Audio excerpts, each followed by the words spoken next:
Kamusta po mga kababayan? Luhaan pa rin. Igawan niya Mr. Maravillas, talo na nga. Pinagtatawanan mo pa. Talo tayo sa FIBA World Cup. Kaya karamihan sa mga basketball enthusiast luhaan. Mugto yung mga mata ngayon, mga kababayan.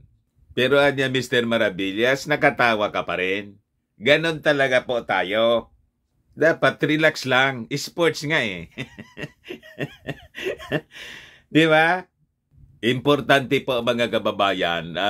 Naging very, very successful din yung ating pag-host ng FIBA World Cup. This is history kasi noong panahon ng tatay ng ating Pangulong BBM, that was the first time. 1978 mga kababayan yon. Nang mag-host tayo ng FIBA World Cup. Ngayon lang po na ulit, kaya dapat masaya lang tayo kahit talo. Di ba? And record-breaking po yung attendance. More than 38,000 yung nagsiksikan po doon sa Philippine Arena. Sinuspend nga po ng ating Pangulong Bongbong Marcos. Talagang expected yung classes sa Metro Manila para bigyan ng daan ang mga mamamayang Filipino na makapag-enjoy, mga kababayan, dito sa historic hosting natin ng FIBA World Cup. Kaya lang, talo yung Gilas. Tinalo tayo ng Dominican Republic. But before kong ibigay sa inyo yung kwento, click subscribe muna dito sa ating YouTube channel and hit the notification bell para lagi po tayong updated sa mga kaganapan dito sa ating bansa. Masaya man at malungkot, ang importante, may dala tayong kwento. Ayos, like and share na rin po ninyo ng ating video. At wag na rin po ninyo na i-skip yung ating mga commercial ads para tuloy-tuloy ang hosting ng FIBA World Cup. All-out support yung ating Pangulong Bongbong Marcos. Ito po yung press release ng Presidential Communications Office. Ito yung ating Pangulo. Alos mga lahati lang. yung height ng ating Pangulo, may hawak ng bola po. Pero hindi man siya nag-toss up ng bola. Hindi tulad ng tatay niya. Agita ninyo, ngalati lang yung height ng ating Pangulo. Napakalalaki na mga players ng Gilas Pilipinas, mga kababayan. Kaya lang, paano talo tayo ng Dominican Republic? Ipinakita ni Pangulong Ferdinand Romualdez Marcos Jr. ang kanyang suporta sa Gilas Pilipinas sa kanyang pagdalo sa opening game ng FIBA Basketball World Cup 2023 sa Philippine Arena kahapon po, Agosto 25. Ang Pilipinas ang lead host ng nasabing patimpalak at co-host naman ang Japan at Indonesia. Ang pandaigdigang kompetisyon ay matatapos sa ika-10 ng Setyembre. Importante po, this is sports tourism, mga kababayan. Napili po tayo na makapag-host ng napakabantog, napakasikat, napaka-prestihiyosong World Cup. Di ba? Laking tulong sa ating sports tourism para sumigla, mga kababayan, yung ating bansa. Ayan ang ating Pangulo po. Kasama doon yung ating Speaker of the House, the Presidential Son, si Sandro Marcos. Nandun din, mga kababayan. Like father, like son, sabi rito sa balita ng The Manila Times. Kita niyo po. The first time that we hosted the FIBA World Cup, 1978 po siya. Ito yung ating Pangulong Apo Lakay.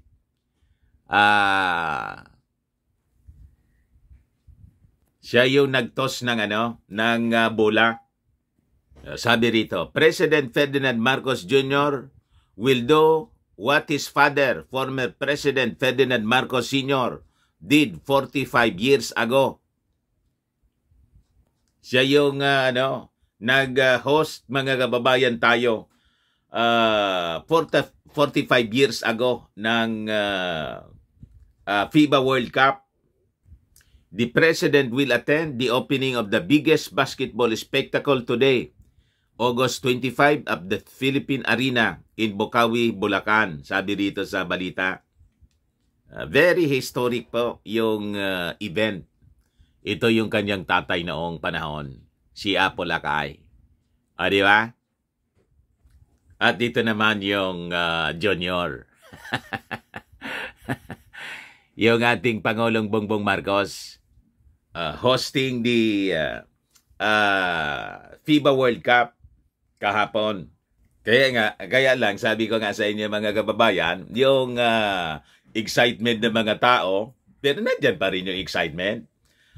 Parang binuhusan po ng yelo.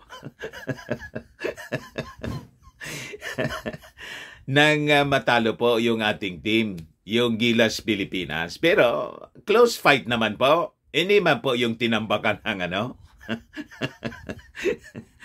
Hindi man po yung tinambakan. 87-81. Konti lang naman yung lamang. 87-81. Di man po kakaya. Sabi rito sa balita, Gilas loses to Dominican Republic in FIBA World Cup. Heartbreak. May heartbreak pa talaga. Heartbreak. Siyempre, malungkot talaga po. Pero sabi ko nga po, wag na kayong malungkot. Importante, masaya tayo na masaya pa rin tayo na nakapag-host tayo after 45 years. It is a great honor, mga kababayan, na mapasama sa mga bansa hosting the world, the FIBA World Cup. Para niya, Mr. Maravillas, nililibang mo yung sarili mo, pero parang gusto mo nang umiyak. Kagabi, medyo gusto ko talaga para akong maiiyak. Di ba? Nakalipas na po. Nakalipas na po yung aking tears of joy na po ito. Yung aking luha po, mga kababayan, nakalipas na po. Anyway, bigay ko pa rin sa inyo yung kwento kahit malungkot. With Jordan Clarkson fouling out late, Gilas Pilipinas is spattered against the Dominican Republic 87-81. Konti lang naman po. 87-81 yung score po. 87 sa Dominican Republic, 81 sa atin. In its 2023 FIBA World Cup debut kahapon pong kagabi, sabi rito, Clarkson finished with 28 points, 7 rebounds, and 7 assists before fouling out in the final 3:32 of the contest of at the Philippine Arena. Junmar Fajardo added 16 points and 7 rebounds, while Dwight Ramos had 13 points and 6 rebounds in the losing effort before a record 38,115 spectators. Talo natin yung sa Toronto, Canada. 32,000 plus lang po doon. Sa atin, 38,000. Mga kababayan, talagang dito pinapakita natin na ang Pilipinas, kahit tayo maliliit, may mga nangomentaryo. Bakit kasi niya napakailig na mga Filipino sa basketball? Ang iiksi naman. Lahat tayo ni Yoktan. Si Yoktan po, si Ophir po, talagang maliit na tao. Ito yung size natin. Bakit niya hindi na lang tayo mag-concentrate sa boxing? Ibigay lang po natin ang hilig ng ating mga kababayan. Sports nga po eh. Laro lang to. Kasi niya sa boxing, tulad ni Manny Pacquiao, talagang magagaling yung mga boxers natin. Kinikilala tayo sa buong mundo. Pero yung size natin eh. Yung height natin maiksi.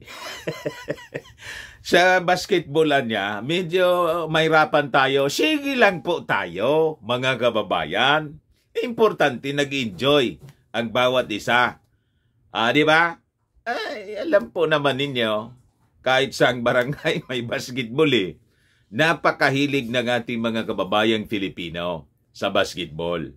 At pasasaat darating din yung panahon na mananalo tayo. Di ba? Sabi nga, go lang ng go. Di ba? Di man yan sa height, kundi sa bilis at galing. Yung ang MVP ng Amerika sa NBA, maiksi yun. Nakalimutan ko yung pangalan nun. Hindi man masyadong mataas. NBA player po. Pero napakagaling. Kuha na lang ninyo. Comment na lang ninyo mga kababayan kung anong pangalan nun. Naalala ko na si Stephen Curry. Hindi man po masyadong mataas. 6'4" yan yata yung height niya. Pero napakabilis niya. Di ba? At napakagaling. Yung sa Team Warriors po. So yun mga kababayan, importante, nag-enjoy rin tayo mga kababayan na mga Filipino. Sabi dito, maganda naman yung laro ng team. May mga lapses lang talaga. Kailangan lang namin i-correct yon. So bounce back kami next game, sabi ni Fajardo, the Philippine Basketball Association 6-time most valuable player, sa interview ng mga reporters. So sabi niya, sayang lang talaga. Kailangan talaga kasi si JC sa endgame. Fajardo added of Gilas being without Clarkson just as when it was trying to get back into the game. So sabi niya, it happens in basketball, said Fajardo's front court mate AJ Edo, who finished with 7 points, 5 rebounds, and 2 blocks in his men's team debut. The nature of this tournament is you give it all in one game and then you get a quick rest, quick recovery, and you're back again competing at that level. So yeah, we'll just have to go back and focus on the next game. Ganon lang po. Tira lang ang tira. Di ba? Sports lang lagi. Ngayon, sabi po ni Speaker Martin Romualdez, this is a moment of pride niya para sa ating mga mamamayang Filipino. Yan po si House Speaker Martin Romualdez. All out siyempre ang support with the President Ferdinand Bongbong Marcos. Sabi rito sa balita, Romualdez is confident that the Philippines will shine brightly as it showcases not only its organizational prowess but also its rich basketball culture. Napakailig natin po sa basketball. Lahat ng barangay may pa-tournament. Yun ang libangan po ng mga Filipino. It is a moment of pride that Manila will be at the epicenter of this grand tournament, hosting the medal rounds in offering a stage for basketball giants from all over the globe. Yun ang importante doon mga kababayan. So the Philippines will be co-hosting the world's premier basketball event alongside Indonesia and Japan. We have eagerly awaited this opportunity for years, Anya. And now the time has come for us to share our enthusiasm with the world. We are not just hosting a sporting event, Anya. We are inviting all to experience a piece of our culture, our joy, our unity, and our pride. Sabi mga kababayan ni Martin Romualdez. Romualdez also expressed his gratitude and extended his best wishes to all the teams participating in this global tournament, especially to the 12-member Gilas Pilipinas, na kahit po natalo, proud pa rin tayo ng mga mamamayang Filipino sa Gilas sa Pilipinas. Sabi niya, to the teams gracing our courts, thank you for being an integral part of this historic event. Whether you are competing in your initial rounds in Manila, Jakarta, or Okinawa, rest assured that the energy, spirit, and passion for the game resonate just as strongly across all venues. Sabi niya, as we draw closer to the climax of this tournament, we anticipate a crescendo of emotions and remarkable talent on display in an exhibition of basketball artistry, all culminating on September 10th in Manila. The House Leader also expressed his hope that the sporting event would serve as a unique opportunity to create indelible memories, witness extraordinary plays, and foster friendships that transcend borders. Iyon ang importante doon, mga kababayan. Ang pagkakaibigan ng bawat isa sa pamamagitan nitong sporting events. Di ba? Medyo gumaan na yung inyong pakiramdam.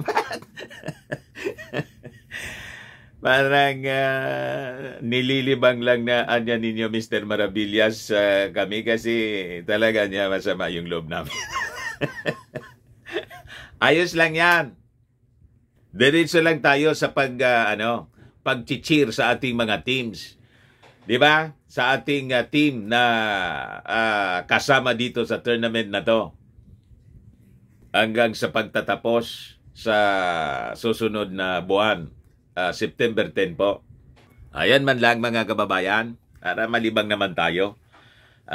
Laging mga tungkol sa West Philippine Sea at mga problema sa Manila Bay. Yung ating topic, at least ngayon, sporting event naman. Iba naman po. Baka lang gusto ninyo itong itry. Firmax Firming and Lifting Cream. Pinapahid po sa mga pulses in affected area. Mainam po sa paninigas ng mga kaso-kasuan. Ito naman po, Automax Radiant Serum. Sa mukha naman yung application. Anti-aging po siya. You will look 10 years younger than your age. Sa mga cancer patients naman po, baka lang gusto ninyo itong itry. Neng siya Red Mix Fruit Drink. Hindi man po siya gamot, food supplement siya. Kaya lang, gawa siya mga kababayan sa goji berry. Yung goji berry may anti-cancer properties. Ayos? O yung mga inquiries ninyo, dumiretso na lang kayo sa aming messenger sa Facebook para masagot namin agad. Ayos? Ako po si Dante Maravillas. Bye-bye. God bless.